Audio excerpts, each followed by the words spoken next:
من هنا؟ هيا.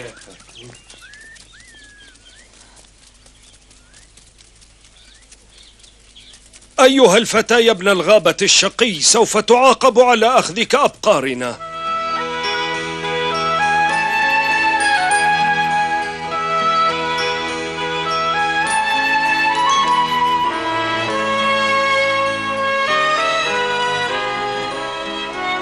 هيا، ألا ينبغي علينا أن نعود الآن؟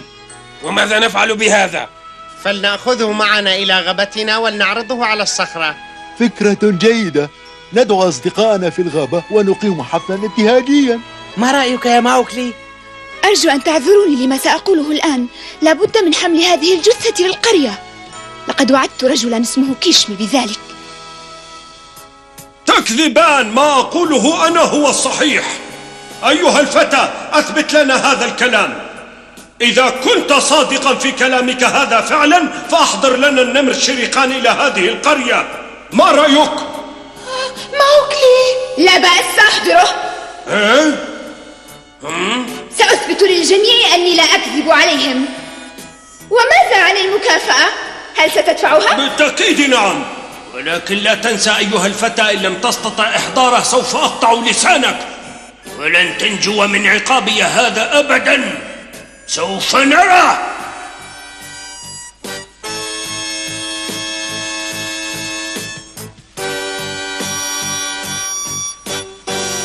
ولأجل هذا السبب يجب أن آخذ جثة شريخان معي إلى القرية. من حقك، خذها أينما شئت. إنها طريدتك لوحدك. أشكرك. أكرو، سورا، هل تساعداني؟ لكن بعد أن تعرضها على البشر أرجو إرجاعها لغابتنا. أريد أن تراها أمي وبقية الذئاب، وخاصة لتراها لالا. أكرو. أرجعها للغابة يا ماوكلي. لوري ستفخر بك عندما ترى جثة شريخان. كن على ثقة. وأخيرا سيعود ماوكلي إلى الغابة بعد أن كاد أن يغادرها. أخبار سيئة، بشر كثيرون قادمون إلى هنا. تفرقوا.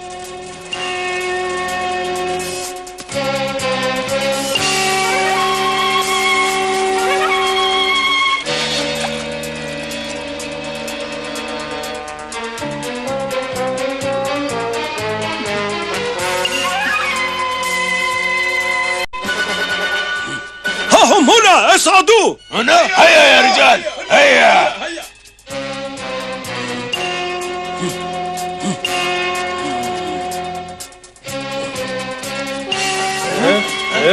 احصوا الجواميس كلها حالا.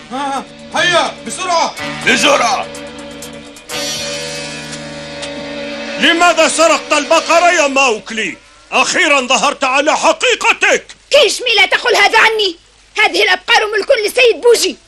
اسكت، هناك واحدة لي بينها والأبقار الباقية لأهالي القرية جميعهم.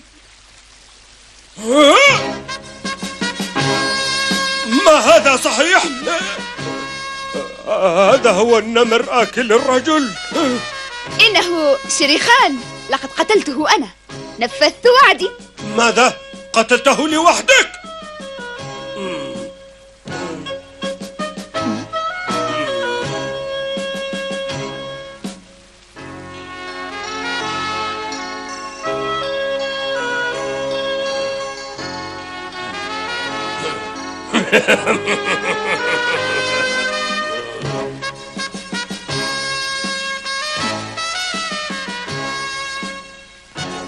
إن عدد الأبقار كامل، لم ينقص منها ولا واحدة يا سيد كيشمي. هل شاهدتم هذا؟ إنه النمر آكل الرجل. النمر أكل الرجل؟ من قتله؟ شيء مرعب.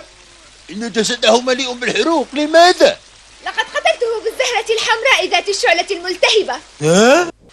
والجرح الذي على رقبة النمر، هل تدعي أنك أنت الذي سببته؟ نعم، لقد استخدمت سكين السيد بوجي بهذا. هل سمعتم ذلك بآذانكم؟ سارق صغار البقر يدعي أنه قد قتل هذا النمر لوحده. طفل صغير يفعل غير معقول. هذا كذب. من المستحيل أن يستطيع هذا الولد قتل النمر لوحده. هل صدقتم هذا؟ لا أبدا، الأمر لا يصدق. قتل هذا النمر؟ لا، أمر لا يصدق. الدليل واضح، حفيدي الشنق على حق وهو لا يكذب. ليذهب أي منكم إلى أسفل المنحدر ويفتش عن الضبع الميت، وسنرى الحقيقة بعدها.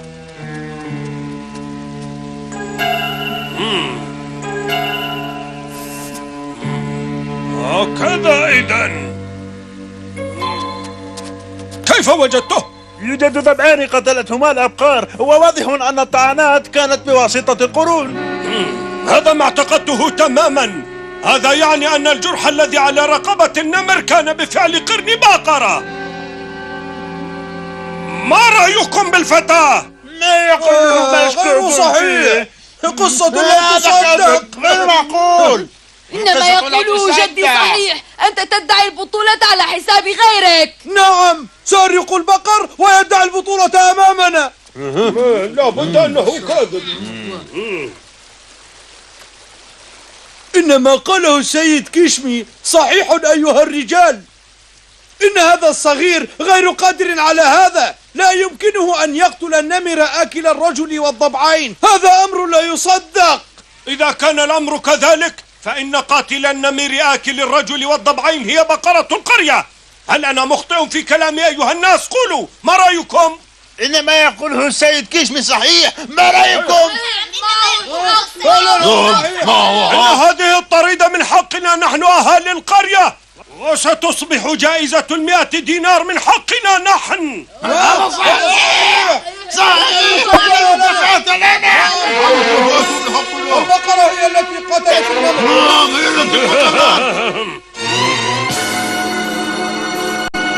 توقف يا سيد كشمي، هذه طريدتي ولا أسمح لك بهذا.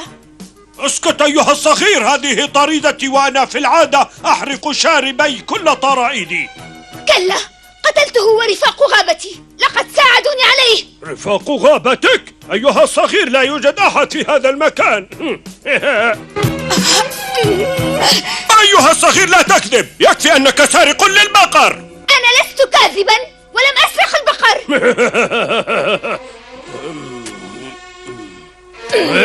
ماذا تفعل أيها الصغير؟ سأربيك.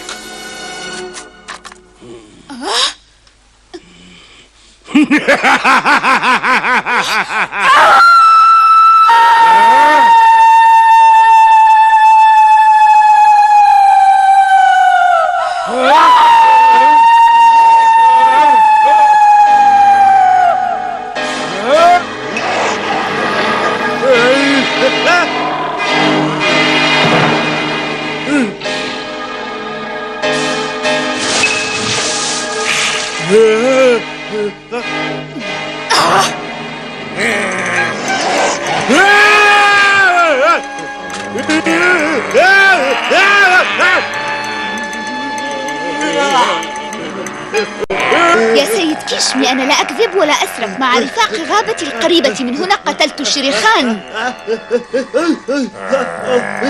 ابتعد عني أرجوك. لقد حافظت على وعدي الصادق لك. سآتي بالجلد غدا إلى ساحة القرية. أريد أن يعرف الناس أني لست كاذبا وأني لم أسرق البقرة، هم جاءوا معي. حسنا كما تريد.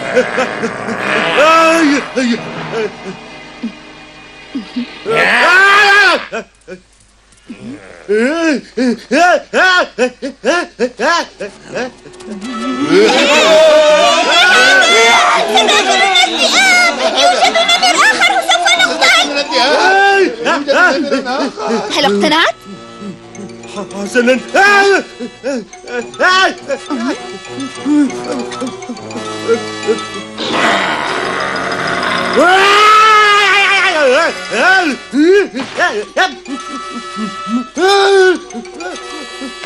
لو لم نكن نطبق قانون الغاب لأكلته دون أي رحمة مني.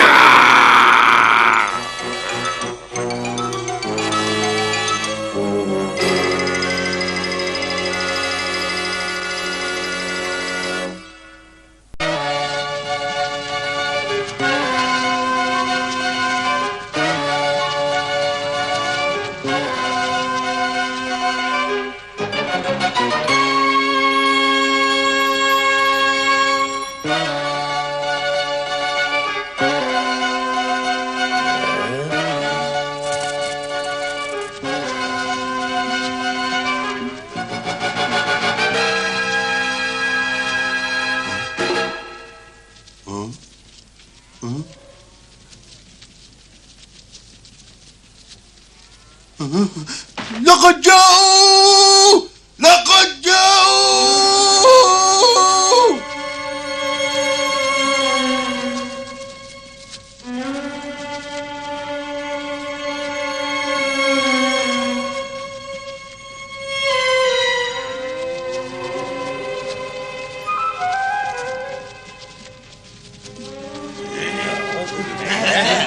فتى صغير يحمل الكل ينتظر شريخان. منظر غريب.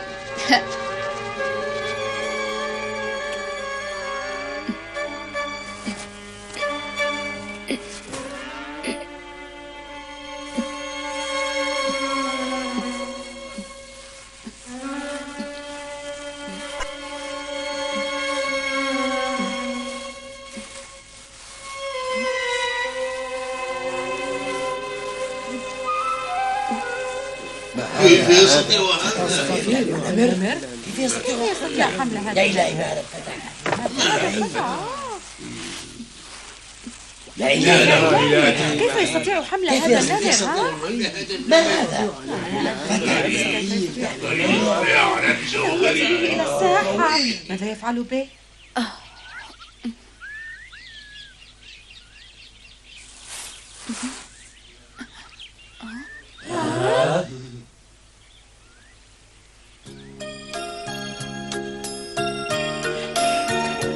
أهلا موكلي. أهلا موكلي. أهلا. تعال يا جدي وانظر، لقد قتلت العدو بنفسي.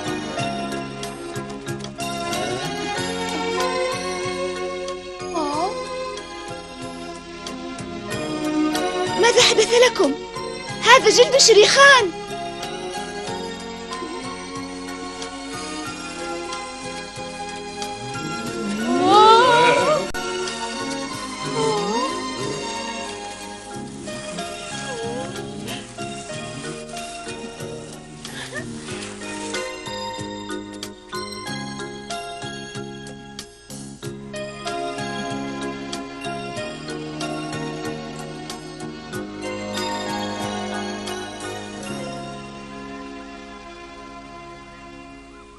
هذا هو النمر أكل الرجل ميتا الآن.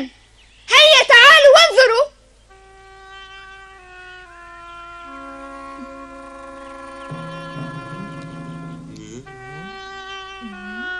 هيا تقدموا جميعا والقوا نظرة فاحصة. اسألوا أنفسكم فيما إذا كان السيد كيشمي صادقا أو أن الذي قاله موكلي هو الحقيقة بعينها. انظروا جميعا إلى هذا الجلد. إن هذا جلد شريخان. لا تتصوروا أنه شبح. انظروا ودققوا.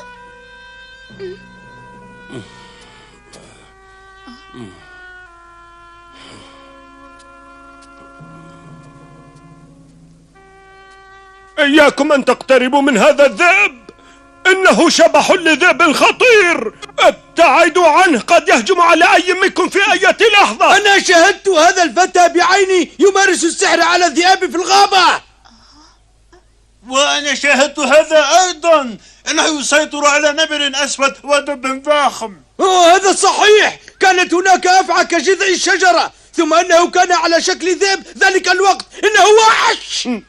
لقد أرعبني هو وذلك النمير الأسود. لقد ضاع من عمري 10 سنوات. ابتعدوا عنه، إنه وحش خطير. خطير. نعم إنه خطير. لا تنطقوا بكلام فارغ. إنه ابني ناتوي. ابني ناتوي الذي ضاع قد عاد الآن. لا تدعوا السيد كيشمي يخدعكم. إن موكلي إنسان حقيقي مثلكم. هذا كذب. إن هذا الفتى هو شبح للذئب. لقد رأيته بعيني. غير معقول. فعلا إنه إنسان. مسكين هذا الصغير. مسكين هذا الصغير. غير معقول. يا سيد مهارتي، ابتعدوا عن الطريق.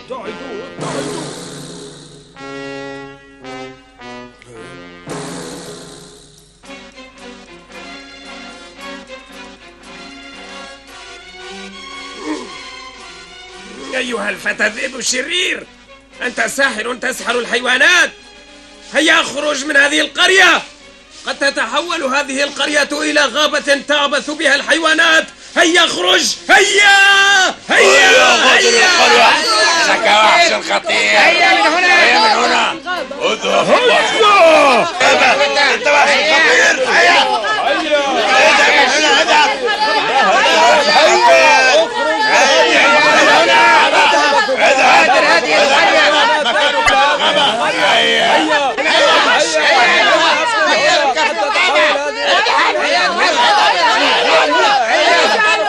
هيا غادر من هنا وإلا رميتك بالرصاص. توقف، إنه لم يقترف أي ذنب. ابتعد عنه يا ميشو، ابتعد عنه وإلا صوبت عليك.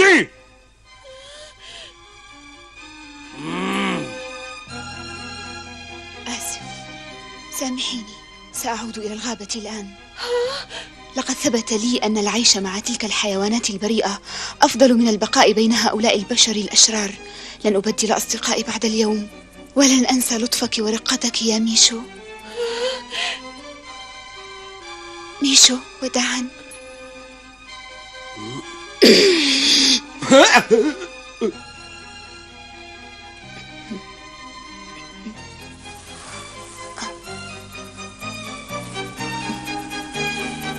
موكلي.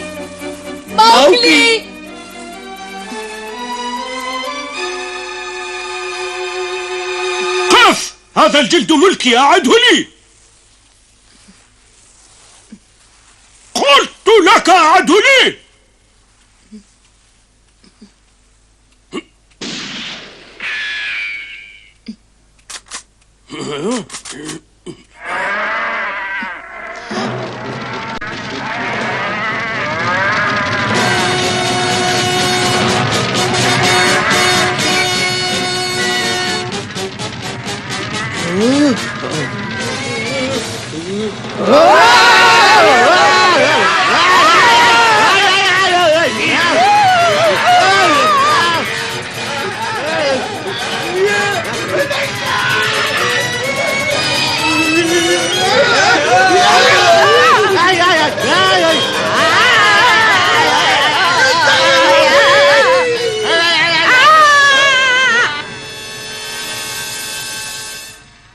هيا دعنا نذهب يا موكلي. موكلي.